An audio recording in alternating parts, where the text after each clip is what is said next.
Any like thoughts or anything about this stuff so far? If you guys have questions that I'll address in the class, but yeah. Just one that came up is like if you're using Facebook login or something like that, like how is that good to go through the documentation that API and find out how to test? Yeah, good question. So for Ajax stuff, it would be the same. Oh, okay. It's like, do I have something on me or something? So for that, it would be the same thing as if you were to test whether or not something went into the database. It's sort of the same thing. So let me show you what that would look like. If I wanted to do something like, sure, it logs into Facebook. I would do something like this. So I don't know anything about the Facebook login. I'm just making stuff up here. Get JSON. So I'm going to do my usual logging into Facebook thing. HTTP, whatever, Facebook, close enough. Then function response. And then I'm going to say expect response.is logged in to be true. There we go. And that's how I would do it, just like this. So it's going to actually make this Ajax call in here, and then I'm just testing the response from the Ajax call. I mean, yes, for this I would need to know something about how the Facebook API works, and I have no clue. But that's how I would do that. If I wanted to do something like it saves to the database, I would do something similar.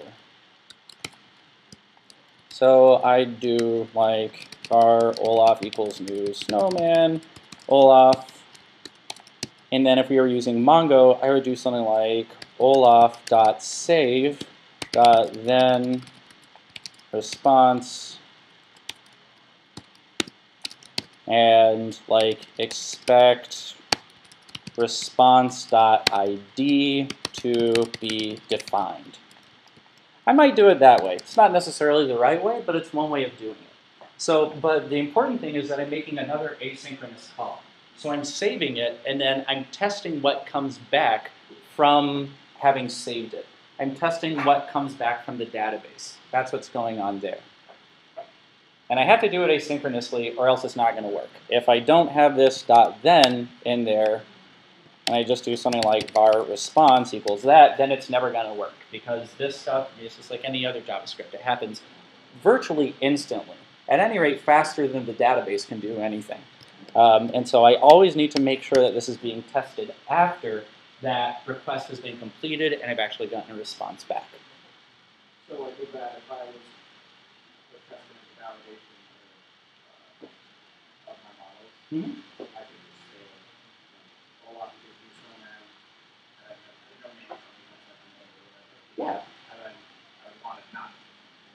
Yeah. So one thing I want to point out is that there are lots of sort of handy matchers in here. I think one of the coolest things about Jasmine's documentation page is that down here you can see all the tests they wrote to test Jasmine. So they test Jasmine with Jasmine, and this is the output of all of that. Their green dots are a little bit fancier than ours, but they're still green dots. And down here they have this nice handy little list of all of the different matchers down here.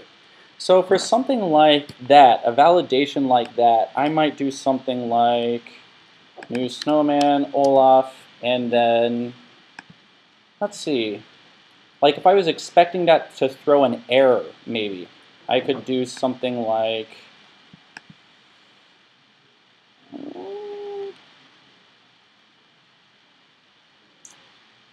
well, nah, I'm not going to do throwing an error because I'm not sure how to do that one. But I would do something like expect response to be null, maybe, which might happen. Like if it can't save this thing to the database, then it's just going to return null.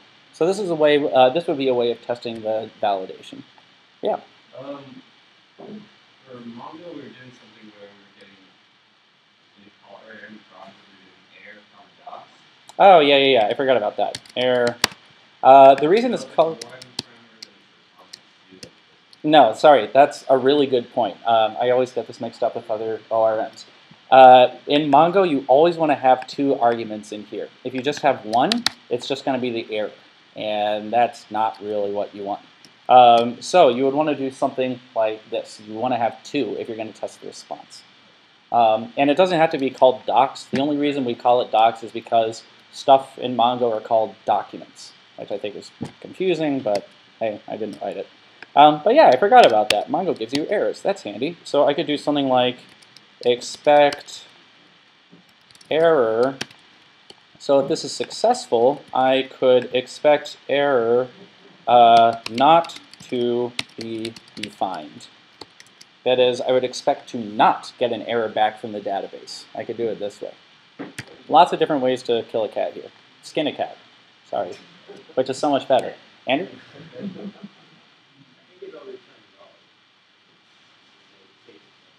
Yeah, if it, to not be, oh, okay, yeah, good point. So I would want to do to not to be null. If I don't get an error back, it's going to be null. But yeah, there are lots of different ways to do it. Kelly, do you have a question? Okay, cool.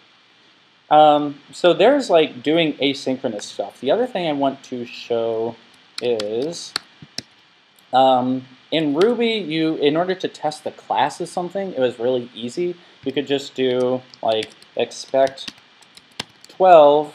Man, I totally don't remember it anymore. Oh well. 12, it was something like to be a number. That's the way you would have done it in Ruby. Unfortunately, in Jasmine, it is not that intuitive. It looks like this. Expect 12 to equal Jasmine.any number. I don't know why they chose that syntax. But if you want to test whether or not something is a particular type of object, then this is one way to do it.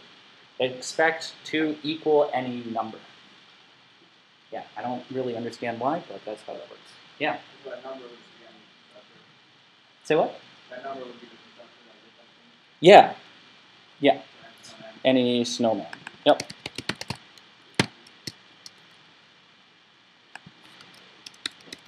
Other questions?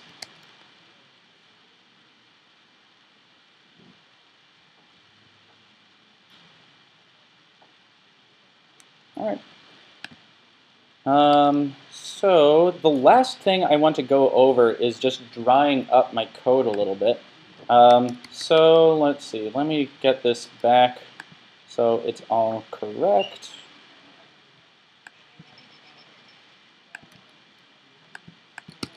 There we go. Looking at this, what isn't dry in here? Say what? What? Bar Olaf. Yeah. Sorry, I thought you were just saying Aurelio, and I was like, whatever. Yeah, right. So this Bar Olaf thing, that is repeating over and over again. So we can dry that up using that before each thing that we had in RSpec, just a little bit different over here. That's going to look like this. I need to declare the Olaf variable somewhere. I could do it here, but I'm going to do it inside here so it doesn't become a global variable. And then I need to declare this before each function. So I'm going to say before each test, Olaf should become a new snowman. So it's reusing this variable again and again. Before each test, it's going to update this variable by setting it equal to a new snowman. It's going to be a new snowman every single time this runs. And then I can go through here and get rid of all of these. And Brandon, I saw your hand, but I'm just going to test this to make sure it works.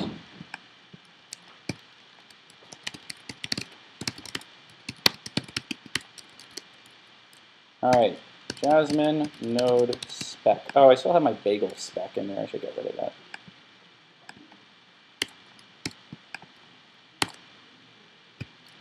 Fantastic. That's because I copied again. There. All right, so I got one thing I need to do. But you can see that it really did run new snowman before each test.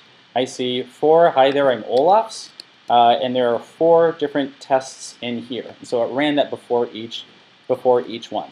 The reason it didn't work is because, like it says, olaf.hug is not a function. So let me do that real quick. Let's see, snowman.prototype.hug equals function. And then let's see, what is it supposed to say? It's Olaf. So I like warm hugs. If this.name equals Olaf, return else, return I'm not Olaf. Let's see if I got it. Yes. And I'm just going to do it verbose now. And there we go. Sorry, Brandon, what was your question? So is my instinct to create the variable globally, I guess, at the top of it? What's the disadvantage of that? Why would you do it within the first? Inside describe? Yeah, exactly. Yeah, that's a good question. So it has to do with garbage collection. We've talked about this a little bit, I think. But the difference is that this variable, it only exists inside this function right here, inside this describe function. Whereas if it's out here, then it's not attached to this function anymore. It's attached to the global scope. So if I go into Chrome, here's a site that doesn't have anything on it. Okay. If I go in here and open up the console and say var Robin equals a cool dude. Okay, so that just defined a global variable. If I look at the window object right now, and I scroll down a little bit,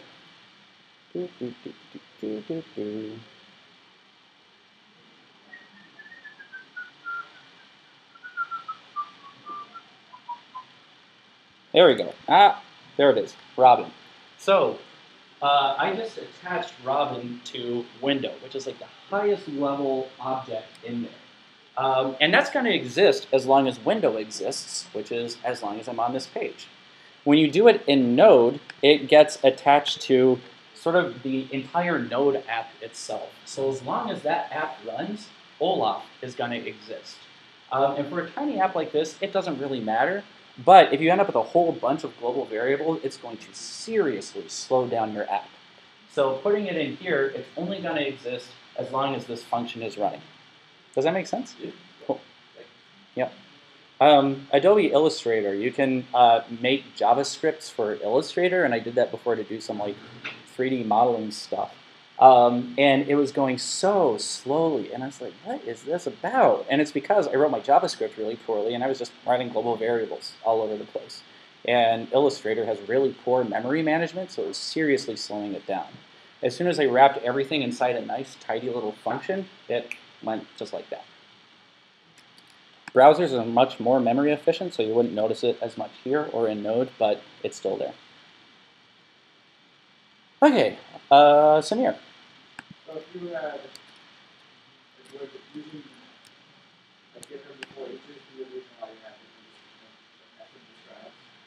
That's described for all snowman, like the whole option snowman, and like another describe snowman. Oh, so your question is like, could I put another before each inside here kind of thing?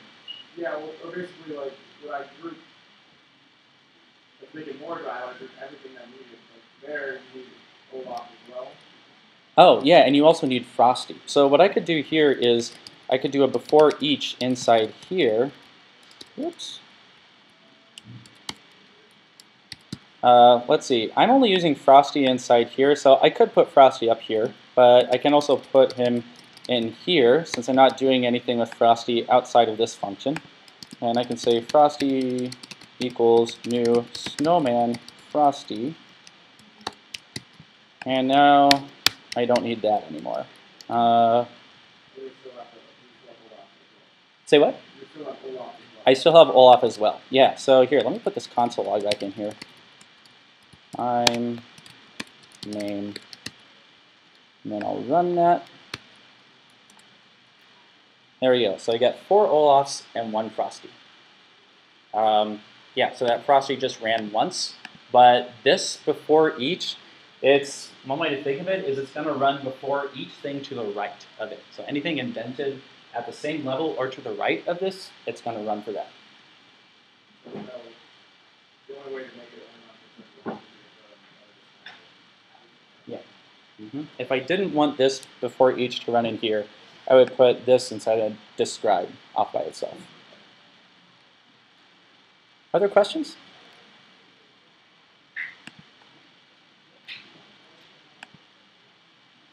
All right, cool. Let's see, all done with that. Yeah, that's pretty much it. If you want to have access to the snowman example we were using in class today, I'll just select that out right now. But aside from that, that's pretty much it for the class. So I have like a couple little housekeeping things afterwards, but any questions on the subject of TDD or this stuff? Well, one thing I'd like from you guys is now you have all written tests. So I would really, really like to see those tests in your projects when you turn them in. Frankly, I don't really care whether or not you make the tests pass and you actually put code inside them. But I would really strongly encourage you just to write pending tests. That is, tests that don't even do anything. But to use this testing structure as a framework to sort of outline what your app does. And again, I don't care if you actually put any expect to be blah, blah, blah. I don't care if you put any expectations in there. But I would really strongly encourage you just to write those describe its. It will add a tremendous amount of legitimacy to your app when employers look at it. Because even if you don't actually put any tests inside it, it still shows that you know more about TDD than most people. And I think it is extremely helpful when it comes to thinking about how your app should break down. Having to think about like what are the different models and pieces you would test really helps you sort of conceptualize your app instead of just sort of seeing it as this big monolith that you have to worry about. So I would really strongly encourage you to include those in your project. Anything about that or about projects in general? All right. So the last thing I want to announce is that we're having a game night tomorrow, like a board game night.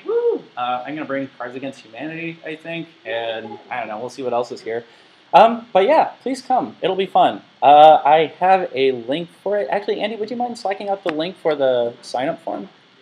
But yeah, come hang out. There'll be snacks and stuff. It's not quite a happy hour because we have to sort of obey liquor laws and everything, but you know, it's sort of like the PG version of happy hour, I guess. Say what? I'm actually not sure. I'm not gonna say anything. I don't actually know, but on the sign-up sheet, there you can like put in suggestions for snacks. So if you have ideas, just put them in there. Jen is just gonna organize a potluck, and we'll just all bring something. All right. Anything else, guys?